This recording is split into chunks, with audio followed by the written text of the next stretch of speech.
ये जो है 31 अंश 50 कला, ये तो और भी बहुत सारे नगरों की होगी। कुछ यूरोप में भी पहुंच जाएंगे जिनके 32 अंश का अक्षांश होगा, मतलब 31 अंश 50 कला होगा। वो क्या होगा, वो 31 अंश 50 कला क्या है, नाड़ी वृत्त से 31 अंश 50 कला, उसके पैरेलल जो लाइन होगी, किसके पैरेलल, नाड़ी वृत्त के पैरेलल होगी, वो इस तरह से होगी। ये नाड़ी वृत्त हुआ और इसके पैरेलल ये गई है ऊपर वाली, ये कर्क वृत्त होगा, इसके ऊपर 25 अंश की मैंने बना दी। तो ये इस पर तो कहीं भी हो सकता है, ये तो यूरोप में भी पहुंच सकते हैं। लेकिन अब इसके ऊपर दूसरी चीज फिर हमें को निर्धारित करनी पड़ेगी, देशांतर। फिर बाद में कहेंगे कि बलाहार वह स्थान है।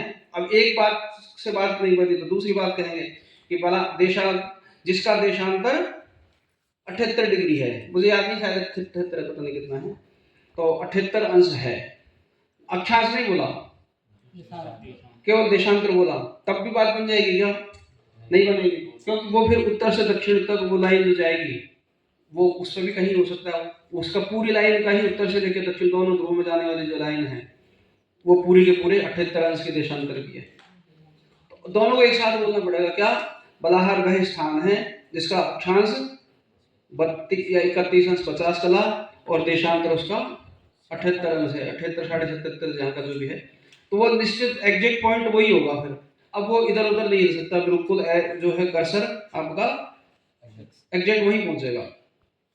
तो इसी तरह से आप ये देखते हैं कि ग्रह जिसमें चलते हैं वो कौन सा व्रत होता है, क्रांति व्रत होता है। ये पूरी बात तरह से बात नहीं है। क्रांति व्रत में सूर्य रहता है, इसलिए हम सूर्य का केवल उन्नतांश से कम चला सकते हैं। यदि दिन में हम ग्रह सूर्य का वेद करना चाहें तो केवल उससे उन्नतांश से कम चला सकते हैं, क्योंकि सूर्य तो क्रांति व्रत में ही है। लेकिन अन्य ग्रह क्या है, विमंडल में चलते हैं जो क्रांति व्रत से थोड़ा सा दूर है। अब बृहस्पति का हमने केवल उन्नतांश यदि देखा तो उस उन्नतांश का मतलब है कि क्रांति वृत्त से जहां टच कर रहा है वहां पर भी हो सकता है और वहां से आगे पीछे थोड़ा सा दूर भी हो सकता है, क्योंकि सूर्य वो ग्रह क्रांति वृत्त में लगभग लगभग होता भी है, नहीं थोड़ा सा दूर होता है, सर के तुल्य दूरी पर होता है। इसलिए उसका दूसरा पॉइंट हमें क्या पता करना पड़ेगा, शर। अन्य ग्रहों में ज्यादा नहीं आएगा क्योंकि उनके शर के मान थोड़े से है, तो वो भुजांश का मान राशियांश का लेवल ठीक आ जाएगा। चंद्रमा का जब वेद कर रहे हैं तो 5 अंश दूर तक चला जाता है, और अब जब आप क्रांति वृत्त को इसका परिणाम करेंगे तो आपको हो सकता है कि 2-2.5-3 डिग्री दूर चला जाए चंद्रमा। तो 3-4 अंश का यदि अंतर आ जाएगा तो फिर तो आपने क्या वेद किया, बेकार हो गया तो यंत्र। तो हमें चंद्रमा का यदि हमें वेद करना हो तो चंद्रमा के, मान लो मैंने जो है रोहिणी नक्षत्र देखा और उसी समय चंद्रमा का भी मुझे 2 चीज पता करनी पड़ेगी। रोहिणी नक्षत्र का एक ही चीज देखेंगे, क्या, उन्नतांश, और चंद्रमा के लिए दोनों चीज देखनी पड़ेगी, मतलब उन्नतांश भी और दिगंश भी।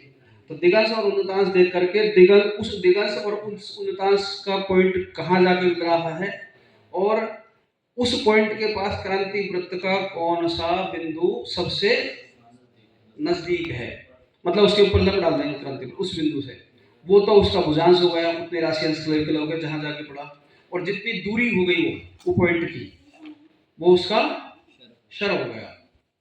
तीसरी बार फिर क्या हो गया, समझ में आ गया।